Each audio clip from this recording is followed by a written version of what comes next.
Okay, so to continue, some network problem थी जिसकी वजह से क्लास में डिस्टरबेंस हुआ. Now we continue. मैम आपका कैमरा ऑफ है.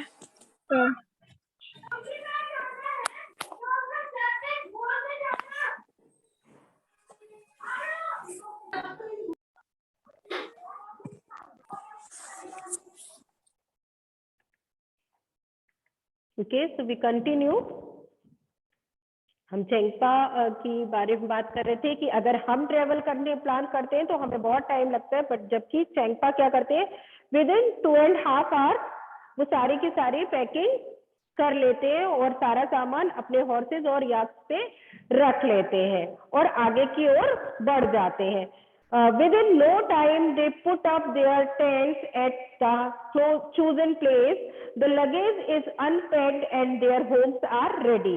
और साथ ही साथ वो जैसे आगे बढ़ते हैं उसी तरह उन्हें कोई भी समय नहीं लगता अपने टेंट को लगाने के लिए. ठीक है, वो बिना कोई समय लगाए ही जो भी प्लेस चूज करते हैं उसमें अपना टेंट तुरंत तैयार करते हैं और अपना लगेज भी अनपैक्ड कर लेते हैं और उनका घर रेडी हो जाता है. ठीक है, उनका टेंट ही जो है वो उनका घर है, तो वो विद इन जो भी टाइम है वो उस टाइम को स्पेंड किए ही कुछ ही समय में टेंट को लगा लेते हैं.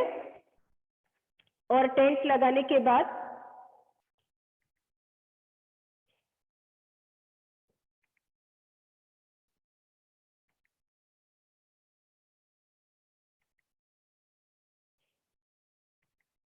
ओके, तो टेंट लगाते हैं और टेंट लगाने के कुछ ही समय के अंदर अंदर वो अपने लगेज को अनपैक करते हैं और उनका घर थोड़े से ही समय में रेडी हो जाता है. You are most welcome into our home, said Namgyal as he led me to the big cone shaped tent. अब जैसे वो नेमग्याल के साथ आगे बढ़ रहे थे तो उन्होंने देखा कि नेमग्याल का टेंट भी रेडी हो गया और नेमग्याल ने टेंट रेडी होने के बाद उनसे बोला, आपका मेरे घर में बहुत बहुत स्वागत है. ठीक है, और मैंने देखा कि जो नेमग्याल का घर था उन्होंने एक big cone shape mean okay, तो इस तरह से जो शेप आएगा वो बिग कोन के शेप का उनका एक टेंट था और उसके वो दरवाजे पर जैसे खड़े होकर उन्होंने बोला, हमारे टेंट में आपका, हमारे घर में आपका स्वागत है. They call their tent rebo. तो जो उनका टेंट है चेंगपास, जो चेंगपास ट्राइब्स है वो अपने टेंट को क्या कहते हैं, अपने टेंट को, अपने घर को रेबो नाम देते हैं. ठीक है, वो अपने टेंट को रेबो कहते हैं. Yak hair is woven to make strips which are stitched together. और जो याक के हेयर होते हैं, जो याक के फर होता है, उससे वो स्ट्रिप्स उसके हेयर को निकालते हैं और बड़ी बड़ी स्ट्रिप्स से वो उसको क्या करते हैं, एक साथ बांध लेते हैं. ठीक है, उससे वो बुन लेते हैं, बड़ी बड़ी स्ट्रिप्स बना लेते हैं. These are strong and warm and protect them from the icy storm. अब वो कह रहे हैं जो याक का हेयर होता है वो क्या होता है, बहुत मजबूत होता है और बहुत ज्यादा गर्म बनाए रखता है. साथ ही साथ जो बर्फीली स्ट्रॉन्ग विंड्स होती है, बर्फीली जो हवाएं होती है, उनसे टेंट को गर्म बनाता है. I saw that the strips were tightly tied with 9 sticks. उन्होंने देखा कि 9 sticks जो थी उनको याक के हेयर की स्ट्रिप से उन्होंने टाइटली बांध दिया था. The ground is dug about 2 feet deep. साथ ही साथ जो ग्राउंड था, जो जमीन जहाँ पे टेंट लगाया था, वो 2 feet डीप गहरी ही खोदी हुई थी. The tent is then put up around this on the higher part of the ground. अब उस ग्राउंड पे पहले उन्होंने 2 feet डीप जो गहरा गड्ढा खोदा था और उसके ऊंचाई पे, उस जमीन पे चारों ओर जो भी हायर प्लेस था उस पे उन्होंने टेंट लगा दिया था. ठीक है, तो ऊंचाई वाले पार्ट पे टेंट लगाया. तो this was page number 125. Now turn your page. The world famous pashmina. Okay, तो द वर्ल्ड फेमस पश्मीना. अब चेंगपास हमने पढ़ा था कि चेंगपास की जो गोट्स है उसके हेयर से ही पश्मीना मिलती है. तो in the box given the world famous pashmina, it is believed that a pashmina shawl is as warm as 6 sweaters. तो ये आपको बड़े आश्चर्य की बात होगी, जो पश्मीना की शॉल मिलती है वो 6 स्वेटर्स के बराबर गर्माहट देती है। ठीक है, अगर आप 6 स्वेटर्स पहने और अगर 1 पश्मीना जो लाइट वेट शॉल होती है अगर आप उसको ओढ़े तो आपको 6 स्वेटर्स के बराबर ही गर्माहट महसूस होगी। It is very thin yet very warm, ये बहुत पतली होती है पर बहुत ज्यादा गर्म करती है। ठीक है, बहुत ज्यादा गर्म होती है।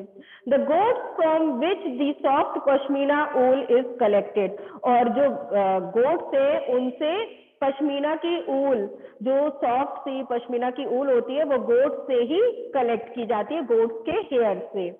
Are found on very high altitude of 5000 metres, और ऐसी गोट्स कहाँ मिलती है? जो सी लेवल से 5000 मीटर की हाइट पर हाई एल्टीट्यूड पे जो गोट्स रहती हैं उनकी हेयर से पश्मीना की ऊल बनाई जाती है। Now, in winter, the temperature here drops below 0 degree Celsius, -40 degree Celsius, और ऐसी जगह पर टेम्परेचर क्या होता है? हमेशा 0 डिग्री से नीचे चला जाता है। इवन -40 डिग्री सेल्सियस भी ऐसे प्लेसेस का टेम्परेचर रहता है। और चेंगपा हम पढ़ रहे थे कि चेंगथांग, जो चेंगथांग की जगह वहां का टेम्परेचर हमेशा 0 डिग्री से नीचे रहता है और वहीं पे चेंगपा ट्राइब हमें मिलते हैं। ठीक है, so a coat of warm hair grows on the goat's body which protects it from extreme cold. Okay, तो जो एक कोट है, उनकी जो गोट्स होती है, गोट्स के ऊपर जो हेयर है, ठीक है, तो हेयर की पूरी एक लेयर होती है और वो लेयर ही जो गोट्स की बॉडी को है वो प्रोटेक्ट करता है और ठंडी से, ऐसी एक्सट्रीम जो बहुत ज्यादा ठंडी होती है उससे गोट्स को बचाता है। The goat shed some of their hair in summer, और गोट्स जो है अपने हेयर को गर्मी के टाइम पे गिराती है। This here is so fine that 6 of these would be as thick as 1 hair of yours. Okay, तो अब ये पतले क्या होता है, गोट्स का जो हेयर होता है वो इतना बारीक, इतना फाइन होता है, इतना पतला होता है कि अगर उनके 6 हेयर्स को लगाया जाए तो हमारे एक बाल के बराबर होगा। गोट के 6 हेयर्स और हमारा एक बाल, ठीक है, वो हमारे एक बाल के बराबर होगा। वो इस तरह से कह रहे हैं, the fine hair can not be woven on machines and so weavers of Kashmir make these shawls by hand, और ये जो हेयर है वो इतना पतला होता है कि मशीनों पर बुना नहीं जा सकता, इसलिए जो भी वीवर्स होते हैं, जो बुनकर होते हैं कश्मीर के, वो इन्हें अपने हाथों से पश्मीना की शॉल को बनाते हैं। This is a long and difficult process. After almost 250 hours of weaving, one plain pashmina shawl is made.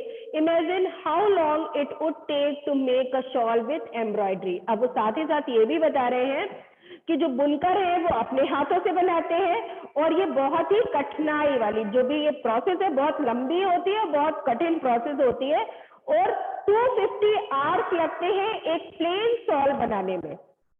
Pashmina की अगर सिंपल एक प्लेन शॉल बनाई जाए तो 250 आवर्स वन वीवर को लगता है एक शॉल बनाने में। तो अगर आपको इमेजिन करिए, कल्पना करिए कि अगर जो ये एम्ब्रॉयडरी वाली सुंदर सुंदर सी पश्मीना शॉल मिलती है तो उनको बनाने में कितना अधिक समय लगता होगा। ओके, तो ये पश्मीना के बारे में बहुत सारी जो बहुत इंफॉर्मेशन दी गई थी। Now next is, as we stepped into the tent, I realized that I could stand up straight. अच्छा, जब वो नेमग्याल के इस टेंट में, देखिए पिक्चर दी हुई है, नेमग्याल ने अपने टेंट का नेम दिया था, वो अपने टेंट को क्या कहते हैं, रेबो कहते हैं, ठीक है। रेबो के बाहर दोनों खड़े हैं। तो गौरव जानी जब उनके टेंट में गए थे तो उन्होंने बताया कि जैसे ही मैंने टेंट के अंदर कदम रखा तो मैंने ये रियलाइज किया कि मैं सीधा टेंट में खड़ा हूँ, ठीक है। उनका टेंट इतना ऊंचा था कि एक पर्सन आराम से सीधे खड़ा हो सकता था। It was not like my tent, ये मेरे टेंट की तरह नहीं था। Sorry, I also saw that the Rebo was as big as a room of my flat in Mumbai. और साथ ही साथ मैंने ये भी देखा कि जैसे कि मुंबई का मेरा कमरा है उतना ही बड़ा रेबो था। ठीक है, हम टेंट की जगह रेबो ही लेंगे कि जो रेबो था वो इतना बड़ा था कि बिल्कुल मुंबई के एक मेरे कमरे की तरह ही बड़ा था। It was held up by 2 wooden poles in the middle, और साथ ही मिडिल में 2 पोल्स के थ्रू पूरे टेंट को खड़ा किया गया था, उसको ऊंचाई देने के लिए। There was an opening to let out the smoke from the chulha, साथ ही साथ एक ओपनिंग दी हुई थी टेंट की, जिससे कि जो टेंट के अंदर चूल्हा जला रहे थे उसका स्मोक बाहर जा सके। Nimgyal told that the design of this tent is more than 1000 year old. Nimgyal ने उन्हें बताया कि जो टेंट है उसकी डिजाइन जो है वो हजारों साल पुरानी है, यानी उनके जो भी फादर, जो उनकी पीढ़ी दर पीढ़ी चली आ रही है, उसी डिजाइन को वो टेंट बनाते हैं। The tent protected the Chengpa from extreme cold, और जो टेंट है वो चेंगपास को, जो भी ट्राइब्स है, उनको इस एक्सट्रीम ठंडी से और ऐसी चरम ठंडी से बचाता है। Now how cold must it be? Okay, तो अब बोल रहे हैं कि बताइए how cold must it be, तो इस तरह से कितनी ठंडी में होगी। In winters the temperature drops many degrees below zero, और जो विंटर सीजन में वहां का टेम्परेचर जो है वो कई डिग्री जीरो चला जाता है, जीरो से भी कई डिग्री नीचे पहुंच जाता है। जैसे इवन हमने बताया था कि -40 डिग्री सेल्सियस तक वहां का टेम्परेचर चला जाता है। The wind blows at 70 kilometre per hour, और जो हवा है वो 70 किलोमीटर पर आवर की रफ्तार से वहां पे चल रही होती है। Imagine if you were on a bus which was going at this speed, how far from your house would you reach in 1 hour. तो वो कह रहे इमेजिन करिए कि अगर आप एक बस में हैं तो बस की स्पीड होती है 70 किलोमीटर पर आवर, तो आप 1 घंटे में कितनी डिस्टेंस पार पहुंच जाएंगे। Near the rebo there was a place to keep sheep and goats, साथ ही साथ रेबो जहाँ पे वो टेंट अपना बनाते हैं वहीं पे वो अपने पास में ही एक प्लेस ऐसा रखते हैं जहाँ पे वो शीप और गोट्स को रखते हैं।